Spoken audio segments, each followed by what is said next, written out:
So yung guys, welcome back sa channel ko. Mga pala si Ackerman T11. At ngayon ay maglilinis at magsusukot tayo ng turtle.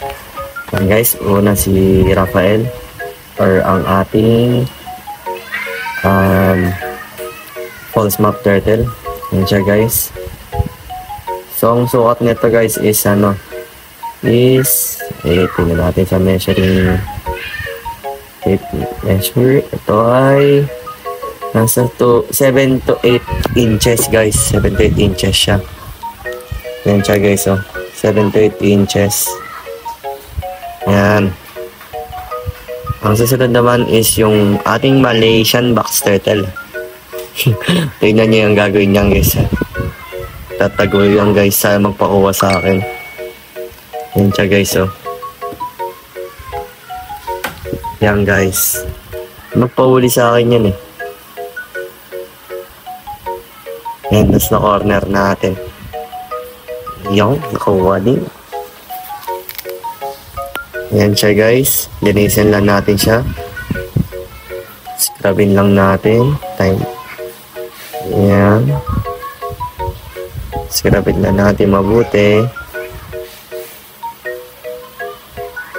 Yan. Medyo malaki na din to guys. Parang pataba to guys. Imbis na pahaba yung shell niya, parang pataas. Yan guys.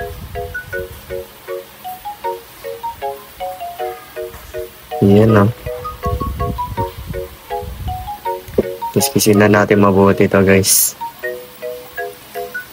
Yan. Haba ng leeg guys. Tignan niya guys, may mangyayaring may waga dyan pagkabaliktad ko sa kanya guys. Natakot yata to guys.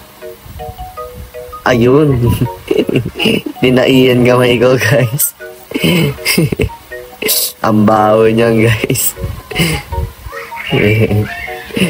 Literal guys, ang baho. Sabi ko, measuring na kagad. Siya na maglagay kasi ang baho na ng kamay ko. Yan, siya ay 6 to 7 inches na siya guys. Yan.